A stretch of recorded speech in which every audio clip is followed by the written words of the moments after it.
నమస్తే, welcome to big TV. ఎవరైనా చిన్నపిల్లలు భగవద్గీత శ్లోకాలు చెప్తూ ఉంటే ఎంత ముచ్చట అనిపిస్తుందో కదా. కానీ ఈ అమ్మాయి మాత్రం 51 నిమిషాలలో 700 శ్లోకాలు ఊపిరి తీసుకోకుండా కూడా చెప్పగలదు. ఆ అమ్మాయి ఎవరో కాదు, ఇప్పుడు మనతో పాటు ఉన్నారు. ఆ అమ్మాయితో చిన్న చిట్ చాట్ చేద్దాం. హాయ్ నాన్న, నీ పేరు? తులసి సహస్ర. తులసి సహస్ర. ఏ క్లాస్ చదువుతున్నావు అసలు? 8th class. నీకు 12 ఇయర్సేనా? ఎందుకంటే 12 ఇయర్స్లో 700 శ్లోకాలు అంటే నాట్ ఏ ఈజీ అసలు. ఎలా నేర్చుకున్నావు ఏంటి? ఫస్ట్ నాకు చిన్నప్పటి నుంచి శ్లోకాలు బాగా వచ్చు. తర్వాత మా పేరెంట్స్ 6th క్లాస్ నుంచి వేరే స్కూల్లో జాయిన్ చేశారు. అక్కడ భగవద్గీత 6th నుంచి. నేర్పించారు. నేను 7th నుంచి స్టార్ట్ చేశాను నేర్చుకో. Okay, 7th class. ఓన్లీ 1 ఇయరే. 1 ఇయరే పట్టింది. అంటే ఆ 1 ఇయర్‌లో కూడా అటువైపు ఎగ్జామ్స్, ఇటు నువ్వు డాన్సర్‌వి కూడా అని చెప్పి ఇందాక మీ ఫాదర్ చెప్పారు. డాన్స్, ఈ శ్లోకాలు ఎలా మేనేజ్ చేస్తావు అసలు ఇవన్నీ? మార్నింగ్ బ్రీతింగ్ ఎక్సర్సైజ్ చేస్తా. దానివల్ల కాన్సంట్రేషన్ వస్తుంది. తర్వాత మెడిటేషన్. తర్వాత స్కూల్ నుంచి వచ్చిన తర్వాత డాన్స్ క్లాస్కి వెళ్తా.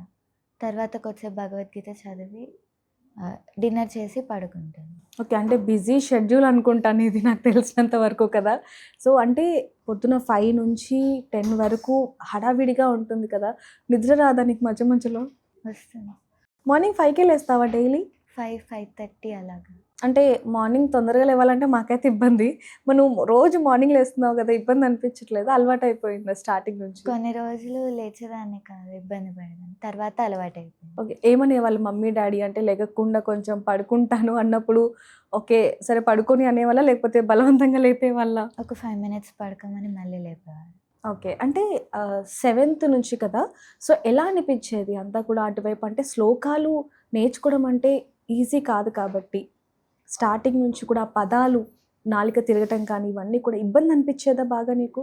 ఒక 1 మంత్ వరకు అలాగే ఉంది. తర్వాత టీచర్ సపోర్ట్ చేశారు. ఇంకా పేరెంట్స్ ఇంట్లో నేర్పించడం వల్ల అలవాటైపోయింది. అంటే ఇంట్లో ఎలాంటి వెదర్ ఉండేది నీకు? అంటే శ్లోకాల మీద పట్టు ఉందా ఫాదర్‌కి, మదర్‌కి? చిన్నప్పటి నుంచి కూడా నువ్వు అదే వెదర్‌లో పెరిగావు, వాతావరణంలో. సో ఎలా అనిపించింది? ఎందుకంటే తమ్ముడు కూడా ఉన్నాడు నీకు. సో మధ్య మధ్యలో తమ్ముడిని కూడా చూసుకోవాలి, ఆడుకోవాలి కాబట్టి ఎలా మేనేజ్ చేస్తున్నావు? వాళ్ళు హోంవర్క్ చేసుకునే టైంలో, వాళ్ళు లేనప్పుడు ఆడుకోవడానికి వెళ్ళే టైంలో అమ్మ నాకు నేర్పించేది ఏదైనా డౌట్ వస్తే.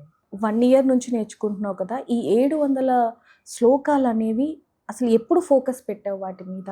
అంటే ఆల్రెడీ 53 మినిట్స్ ఆల్రెడీ వేరే వాళ్ళు ఇచ్చేసారు కాబట్టి దాన్ని బ్రేక్ చేయడానికా, లేకపోతే నువ్వు ఆల్రెడీ అది నేర్చుకున్నావు కాబట్టి దాన్ని కంటిన్యూ చేయాలనుకున్నావా? ఫస్ట్ నాకు దీని గురించి తెలియదు. భగవద్గీత నేర్చుకున్న తర్వాత మా మామయ్య చెప్పారు, ఇలా ఏమని చెప్పారు? వరల్డ్ బుక్ ఆఫ్ రికార్డ్స్కి ట్రై చేద్దామని. అప్పుడు 6 మంత్స్ నుంచి ట్రై చేస్తున్నాం. ఓకే, అప్పుడు 6 మంత్స్ నుంచి. ఓకే. ఎగ్జామ్స్ అవి ఉండడం వల్ల మధ్యలో కొన్ని కాంపిటీషన్స్ ఉండడం వల్ల లేట్ అయింది. లేదంటే 3 మంత్స్ లోపు అయిపోయేది. ఓహ్! లేదంటే 3 మంత్స్‌కే అయిపోయేది. అటువైపు ఎగ్జామ్స్ అండ్ అందులో నువ్వు 2, 3 చోట్ల కూడా ఈ శ్లోకాలకి సంబంధించి పర్ఫార్మెన్స్ ఇచ్చావంటూ కూడా మీ పేరెంట్స్ చెప్పారు. సో ఎక్కడెక్కడ ఇచ్చావు? శృంగేరి పీఠంలో, ఇంకా కంచి కామకోటి పీఠంలో, ఇంకా దత్తపీఠం దగ్గర ఇచ్చాను. ఎలా అనిపించిందంటే అక్కడ పెద్ద పెద్ద పీఠాధిపతులు ఉంటూ ఉంటారు కదా. సో వాళ్ళ ముందు నువ్వు ఆ పర్ఫార్మ్ చేయడానికి అసలు ఎలా అనిపించింది? భయం అనిపించలేదా? ఫస్ట్ భయం వేసింది. తర్వాత కొంచెం వాళ్ళు పర్లేదు చెప్పని కొంచెం మోటివేట్ చేశారు. తర్వాత భయం లేకుండా చెప్పాను. భయం అనిపించలేదు మొత్తానికి.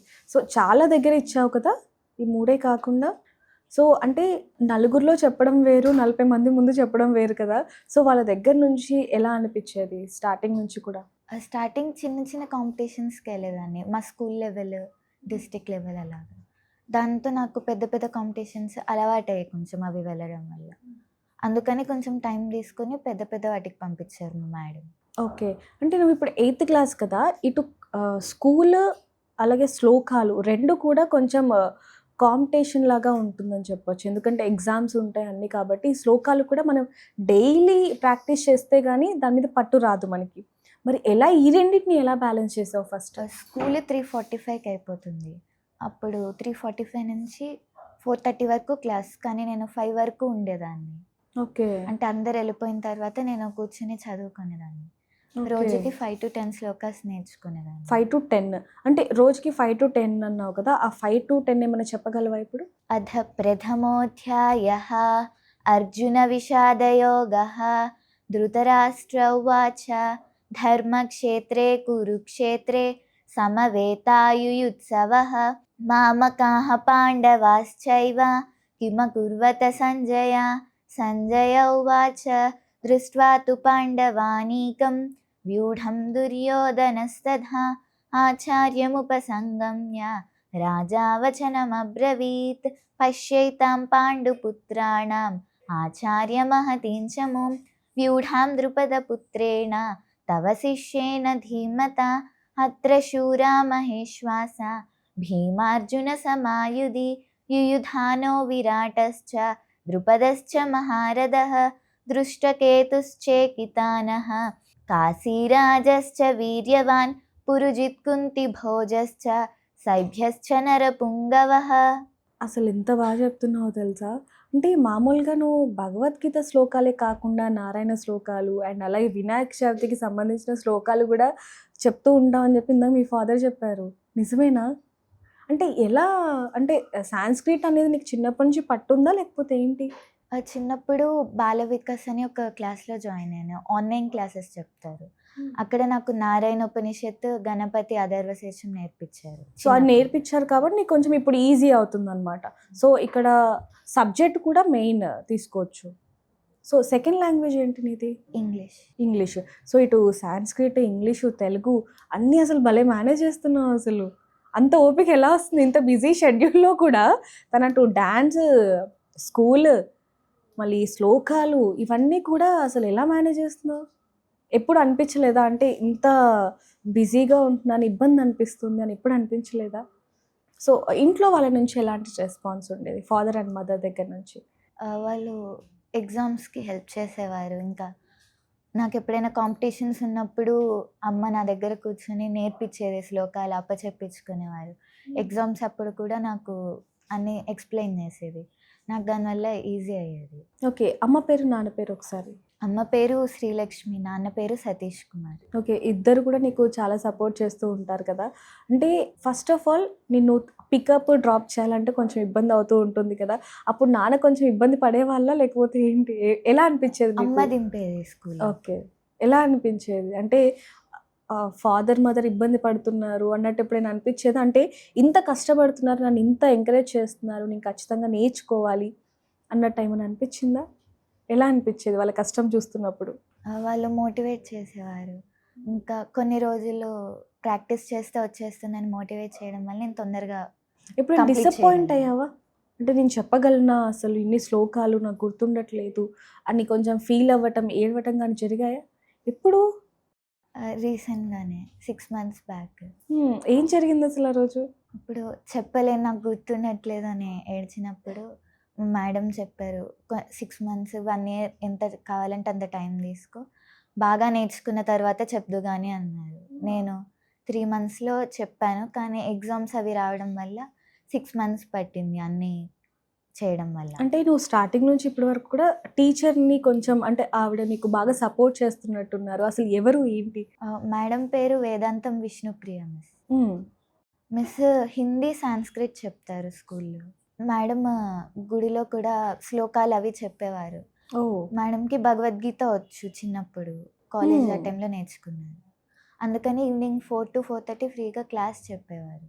అంటే స్కూల్ నీకు అయిపోయిన కూడా తర్వాత. వాటి మీద బాగా ఇంట్రెస్ట్ ఉండేది కదా. అండ్ ఇందాక నువ్వు స్టార్టింగ్లో చెప్పావు, ఇప్పుడు ఏదైతే స్కూల్లో జాయిన్ అయ్యానో అక్కడ భగవద్గీత కూడా చెప్పేవాళ్ళు అని. సో ఎలా అనిపించేది అది విన్నప్పుడు నీకు? బాగా ప్రౌడ్గా అనిపించేది, ఎందుకంటే స్కూల్లో బాగా నేర్పించేవారు. స్పెషల్గా 700 శ్లోకాస్ ఇంట్రెస్ట్ ఉన్న వాళ్ళకి 5 వరకు నేర్పించేవారు. అంటే మామూలుగా ఈ రోజుల్లో చాలామంది పిల్లలకి భగవద్గీత అంటే కూడా తెలియదు. సో అలాంటిది నువ్వు ఆ బుక్ చదివావా మొత్తం? సో ఎలా అనిపించింది బుక్ మొత్తం కూడా? అంటే బాగా అనిపించింది, ఏ సిచ్యువేషన్లో అయినా స్ట్రాంగ్గా ఉండాలి.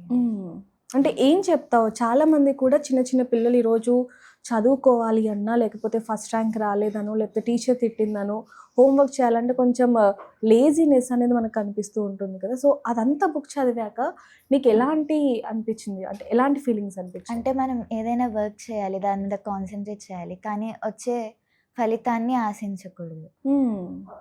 లేజినెస్, భయము వీటన్నిటిని వదిలేసి ఆ పని పూర్తి చేయాలి ముందు. మామూలుగా నువ్వు ఇప్పటి వరకు చాలామంది ముందు పర్ఫార్మెన్స్ చేసావు కదా. నీకు బాగా నచ్చిన పర్ఫార్మెన్స్ ఏది? దత్తపీఠం దగ్గర, శృంగేరి దగ్గర చేశాను అంటే ఎందుకు బాగా. స్పెషల్‌గా రెండే ఎందుకు? అంటే ఆ రెండిట్లో కొంచెం బాగా చెప్పానండి. ఓకే. అంటే నీకు కాన్ఫిడెన్స్ ఎక్కువుంది కాబట్టి. సో, అది చెప్పిన తర్వాత ఇంట్లో వాళ్ళ రెస్పాన్స్ ఎలా ఉంది అసలు చెప్పు ఫస్ట్? వాళ్ళు ప్రౌడ్‌గా ఫీల్ అయ్యారు. అప్రిషియేట్ చేశారు. అంటే చాలామందికి ఎంత పాజిటివ్ ఉంటుందో అంతే నెగెటివ్ కూడా ఉంటుంది కదా నాన్న. సో, నీకు మీ ఫ్రెండ్స్ సైడ్ నుంచి కానీ ఎవరైనా సరే నువ్వు చెప్పలేవు ఎందుకు ఇదంతా స్కూల్ చదువుకోవచ్చు కదా అన్న వాళ్ళు ఎవరైనా ఉన్నారా? లేరు. అందరూ సపోర్ట్ చేసేవాళ్ళే. సో, ఇంతమంది సపోర్ట్ చేస్తూనే నువ్వు ఇక్కడి దాకా వచ్చావని చెప్పొచ్చు. మరి వాళ్ళందరికీ ఏం చెప్తావు అసలు? థ్యాంక్స్. మీ ఫ్రెండ్స్‌కి ఏం చెప్తావు చెప్పు ఫస్ట్ కెమెరాని చూసి? మా ఫ్రెండ్స్ ఎప్పుడు స్కూల్లో నాకు ఏదైనా నేను ఒకరోజు రానప్పుడు, భగవద్గీత ఉన్నప్పుడు వాళ్ళు నాకు నోట్స్ పెట్టేవారు. ఇంకా నేను రాసుకోలేనప్పుడు వాళ్ళు నాకు నోట్స్ రాసి ఇచ్చేవారు. టీచర్‌కి తెలుసా ఆ విషయం? తెలుసా? ఓకే. టీచర్ పర్మిషన్ తీసుకొని రాసేవారు. ఏదైనా అర్థం కాకపోతే చెప్పేవారు. First world book of the record కొట్టావు. అది కూడా 51 మినిట్స్‌లో. అది ఎలా అనిపిస్తుంది? చాలా ప్రౌడ్‌గా కదా! సో, దాని గురించి ఏం చెప్తావు నువ్వు? అంటే ఫస్ట్ చెప్పలేనేమో అనుకున్నాను. కానీ దాని తర్వాత అందరూ సపోర్ట్ చేసి, అందరూ నాకు నేర్పించి, మా మేడం కూడా రోజు నాకు స్పెషల్‌గా తీసుకొని నేర్పించేవారు. అందుకని ఈజీగా నాకు అయిపోయింది. ప్రౌడ్‌గా ఫీల్ అవుతున్నాను. సో, తమ్ముడికి ఇప్పుడు ఎంత ఏజ్? అరౌండ్ 9 ఇయర్స్ ఉండే. 9 ఇయర్స్. సో, తమ్ముడికి నేర్పిస్తూ ఉంటావా? లేకపోతే ఇద్దరు కూడా డిషుం డిషుం కొట్లాడుతూ ఉంటారా? కొట్టుకుంటాం. కానీ కొట్టుకుంటారా? అప్పుడప్పుడు నేర్పిస్తాను. ఎందుకు చిన్న పిల్లోడు కదా! నువ్వు చూసుకోవాలి కదా! అప్పుడప్పుడు వాడికి ఇంట్రెస్ట్ ఉన్నప్పుడు నేర్పించమని అడుగుతాడు. అప్పుడు నేను ఒక 2, 3 శ్లోకాస్ చెప్తాను. వాడు అవి నేర్చుకొని నాకు తర్వాత రోజు చూడకుండా చెప్తాడు. ఓహ్! తమ్ముడు కూడా చెప్తాడా? ఓకే. అంటే స్టడీ విషయానికి వస్తే అక్కడ సబ్జెక్ట్స్ ఉంటాయి కదా! మరి స్కూల్‌లో స్టడీ ఎలా ఉంది మరి? బానే చదువుతాను. అటువైపు అసలు దేన్ని వదలట్లేదుగా. ఇటు శ్లోకాలో ఫస్ట్ ఉన్నావు, స్టడీస్‌లో ఫస్ట్ ఉన్నావు. ఇదంతా కూడా అసలు మామూలుగా లేదు. బిజీ షెడ్యూల్ అయిపోయింది నీది. ఇందాక చెప్పినట్టు చాలా బిజీ షెడ్యూల్ కదా! ఇటువైపు డాన్స్, స్కూల్, శ్లోకాలు ఇవి కాకుండా నీకు బాగా ఇంట్రెస్ట్ అనిపించేవి ఏవైనా ఉన్నాయా? ఆర్ట్ అండ్ క్రాఫ్ట్ ఖాళీగా ఓహ్! ఉన్నప్పుడు అసలు ఏం ఖాళీగా పని ఉంటావా నువ్వు? సండేస్ ఆ టైంలో ఓకే. హ్మ్. డ్రాయింగ్స్ వేసేదాన్ని, క్రాఫ్ట్స్ చేసేదాన్ని, హ్మ్. డెకరేషన్ అంటే ఐటెమ్స్. దాని మీద ఇంట్రెస్ట్ ఎలా వచ్చిందసలు? అంటే మామూలుగా మాకు స్కూల్లో ఆర్ట్ అండ్ క్రాఫ్ట్ క్లాస్ ఉండేది. నేర్పిస్తుంటారు. అక్కడ నేర్పిస్తారు. ఇంకా ఏమైనా నేర్చుకోవాలనిపిచ్చేదా? అంటే ఇప్పుడు ఆల్రెడీ శ్లోకాలు అయిపోయింది కాబట్టి, ఇప్పుడు ఆల్రెడీ ఎక్స్‌ట్రా యాక్టివిటీస్ కూడా ఉన్నాయి. ఇంకేమైనా నేర్చుకోవాలి, ఇంకా ఇదవ్వాలన్నది ఏమన్నా ఉందా నీకింకా? డ్రాయింగ్ నేర్చుకోవాలనుకుంటున్నాను. ఓకే. ఇంకా డ్రాయింగ్ ఓకే. హ్మ్. ఇంకా? అంటే డ్రాయింగ్ ఒకటి నేర్చుకోవాలనుకుంటున్నాను. డ్రాయింగ్, ఆర్ట్ అండ్ క్రాఫ్ట్ ఇవన్నీ. ఓకే. క్లాసికల్ డాన్స్ ఒచ్చా లేకపోతే? Classical dance. భరతనాట్యం. అంటే వాటికి కూడా క్లాసెస్ తీసుకున్నావా? లేకపోతే ఇంట్లో వాళ్ళు నేర్పించడం వల్ల నువ్వు ఇంట్లోనే నేను బయట నేర్చుకోవడం? నేర్చుకునేదాన్ని శాంతిశ్రీ టీచర్ దగ్గర ఏలూరులో. ఓకే. ఏలూరులో. ఓకే. అంటే ఇవన్నీ మేనేజ్ చేయడానికి అసలు నీకెక్కడి నుంచి ఓపికొస్తుంది? ఫస్ట్ ఏం తింటావసలు? మమ్మీ ఏం పెడుతూ ఉంటుంది? మామూలుగా రైస్ అండ్ కర్రీ అవే పెడతాను. Rice and curry. మామూలుగా రైస్ అండ్ కర్రీ అంటండి. అంటే ఇటు ఎక్స్‌ట్రా యాక్టివిటీస్ చేస్తున్నావు, స్కూలు, ఇంట్లో తమ్ముడిని చూసుకుంటావు, హోంవర్క్, శ్లోకాలు. అంటే అందరికీ ఎందుకు షాక్ అనిపిస్తుందంటే శ్లోకాలు ఫస్ట్. అవి నేర్చుకోవడం అంటే అసలు చిన్న విషయం కాదు. అలాంటిది 700 శ్లోకాలు 51 నిమిషాల్లో చెప్తున్నావు అంటే అసలది మామూలు విషయం కాదు. సో, అందరికీ ఏం చెప్పేస్తావు ఒక్కసారిగా? లాస్ట్ అండ్ ఫైనల్ చెప్పు. అందరూ భగవద్గీత నేర్చుకొని దాంట్లో మనం ఎలా బ్రతకాలి, సొసైటీలో ఎలా ఉండాలి, ఏం ఆశించాలి, ఏం ఆశించకూడదు ఇలాంటివన్నీ ఉంటాయి. దానివల్ల మనకి జీవన విధానం తెలుస్తుంది. నువ్వేమవుదాం అనుకుంటున్నావు అసలు? ఐఏఎస్. ఐఏఎస్. ఓహ్! వావ్! సో, ఇంట్లో వాళ్ళు అంటే డ్యాడీ స్టడీస్ ఇదంతా ఏంటి అంటే అసలు ఎడ్యుకేషన్? ఇంట్లో రోజు చదివిస్తుంది అమ్మ. మ్యాథ్స్ నాకు ఎక్స్‌ప్లెయిన్ చేసేది హిందీ, మ్యాథ్స్ ఇలాంటి సబ్జెక్ట్స్. హ్మ్. ఐఏఎస్‌కి సంబంధించినవి కూడా బుక్స్, మెటీరియల్‌తో చదువుకునేదాన్ని. ఓకే. మమ్మీ వాళ్ళు కూడా ఎడ్యుకేటెడ్ కాబట్టి నీకు అది కొంచెం బాగా వచ్చింది. సో, ఫస్ట్ ఆఫ్ ఆల్ ఫాదర్‌కి, మదర్‌కి ఏం చెప్తావు చెప్పు? నన్ను సపోర్ట్ చేసినందుకు, మోటివేట్ చేసినందుకు చాలా థ్యాంక్స్ చెప్తాను. తమ్ముడికి ఏం చెప్తావు? బాగా అల్లరి చేస్తున్నాడు. ఇద్దరు కొట్టుకుంటున్నారు కదా! సో, ఇంకా కొట్టుకుంటూనే ఉంటారా? లేకపోతే ఏంటి? వాడు కూడా నన్ను సపోర్ట్ చేసేవాడు. నేను చదువుకుంటున్నప్పుడు డిస్టర్బ్ చేయకుండా సైలెంట్‌గా వాడు కూడా కూర్చునేవాడు. ఎప్పుడైనా కొట్టావా తమ్ముడిని? ఎందుకు? ఊరికే చదువుకొనివ్వనప్పుడు అలాంటప్పుడు.